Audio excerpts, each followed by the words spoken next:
മാൻസരത്തിന് നമസ്കാരം. വിഷുവിനെ പച്ചവെള്ളത്തിൻ്റെ മധുരം അറിയും ഇന്ന് ചൊല്ലുണ്ട്. നമ്മള് സുഖമായിട്ടാണ് ജീവിക്കുന്നതല്ലേ. ഇഷ്ടപ്പെട്ട ഭക്ഷണം, വസ്ത്രം എല്ലാം ലഭിക്കുന്നു. അതൊന്നും കിട്ടാതെ കുറേ കുട്ടികൾ ചുറ്റും വളരുന്നുണ്ട്. ഇതൊരു കുട്ടീൻ്റെ കഥയാണ് ഞാൻ ഇവിടെ പറയാൻ പോണത്. എൻ്റെ കഥേൻ്റെ പേരെന്താണെന്ന് അറിയാമോ? ആഗ്രഹം. ഒരിടത്ത് ഒരു കൊച്ചു ഗ്രാമത്തിൽ ഒരു കുടിലിൽ ഒരു ബാലൻ ജീവിച്ചിരുന്നു. അവന്റെ വെരിക്കുട്ടൻ. അവന് സ്കൂൾ ചെയ്തെന്താ പോലെ അറിഞ്ഞില്ല. അവന് കൂട്ട് കഷ്ടപ്പാടും ദാരിദ്ര്യം. അവന് കൂട്ട് ഭക്ഷണം പോലും കഴിക്കാൻ ഉണ്ടായിരുന്നില്ല. അവന് പഠിക്കാൻ വലിയ ആഗ്രഹമായിരുന്നു. അതൊക്കെ കണ്ട് അവന്റെ അമ്മ ഒരു സർക്കാർ സ്കൂളിൽ ചേർത്തു. അവിടെ എത്തിയപ്പോൾ എല്ലാവർക്കും പുതിയ ചെരുപ്പ്, കൊട, ബാഗ്, ഡ്രസ്സ് അതൊക്കെ കണ്ടിട്ട് അവന്റെ അമ്മയ്ക്ക് അവന്റെ മുഖത്തേക്ക് നോക്കാനേ കഴിഞ്ഞില്ല. അന്നൊരു ദിവസം അവിടെ വെച്ച് കുട്ടനൊരു കൂട്ടുകാരന് കിട്ടി.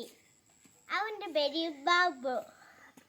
കുട്ടൻ ബാബുവിനോട് ചോദിച്ചു, നിന്റെ വീട് ഓലയാണോ ഓടാണോ? ബാബു മറുപടി പറഞ്ഞു, മാർഗംപുറമുള്ള വീട്. അപ്പം കുട്ടൻ ചോദിച്ചു, അതെന്ത് വീടാ? അപ്പം ബാബു പറഞ്ഞു, അതെന്ത് വീടാ നിനക്കറിയൂല? അപ്പം ബാബു പറഞ്ഞു, ഒരു ദിവസം നിന്നെയും കൂട്ടി നിന്നെ ഞാൻ എൻ്റെ വീട്ടിലോട്ട് കൊണ്ടുപോവാ. അങ്ങനെ ബാബു കുട്ടനെയും കൂട്ടി വീട്ടിലേക്ക് രാത്രിയായി. അങ്ങനെ ബാബുവിൻ്റെ വീട്ടിൽ കുട്ടനെത്തി. വീട് കണ്ടതും കുട്ടൻ ഞെട്ടിപ്പോയി.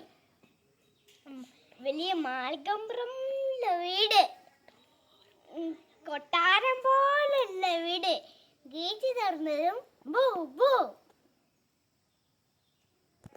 വീടിനുള്ളിൽ മറ്റൊരു വീട്, അതിനുള്ളിൽ ഒരു വലിയൊരു പട്ടിക്കുട്ടി. പട്ടിക്കുട്ടീൻ്റെ അടുത്ത് ഒരു വലിയൊരു പാത്രം നിറയെ ഭക്ഷണം. അത് കണ്ടതും കുട്ടൻ്റെ വായ വെള്ളം മൂറി. അങ്ങനെ ദിവസങ്ങൾ കടന്നുപോയി. ഒരു ദിവസം ടീച്ചർ എല്ലാവരോടായി ഒരു ചോദ്യം ചോദിച്ചു, മക്കളെ നിങ്ങൾക്ക് ഭാവിയിൽ ആരാവണം? അത് കേട്ടതും കുട്ടനോർക്ക് വിളിച്ചു പറഞ്ഞു, എനിക്ക് ബാബുവിന്റെ വീട്ടിലെ പട്ടിക്കുട്ടിയായാൽ മതി. അത് കേട്ടതും എല്ലാരും ഉറക്കെ ചിരിക്കാൻ തുടങ്ങി. ഉടനെ തന്നെ ആ ചിരി എല്ലാം മാഞ്ഞു. എല്ലാവർക്കും കുട്ടന്റെ വീട്ടിലത്തെ അവസ്ഥ മനസ്സിലായി. കുട്ടന്റെ കൂട്ടുകാർക്കും അധ്യാപകർക്കും എല്ലാവർക്കും കുട്ടന്റെ വീട്ടിലത്തെ അവസ്ഥ മനസ്സിലായി.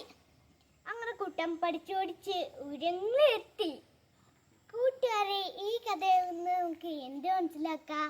ആഗ്രഹങ്ങളുണ്ടെങ്കിലേ ഉയരങ്ങളിലെത്താൻ സാധിക്കൂ.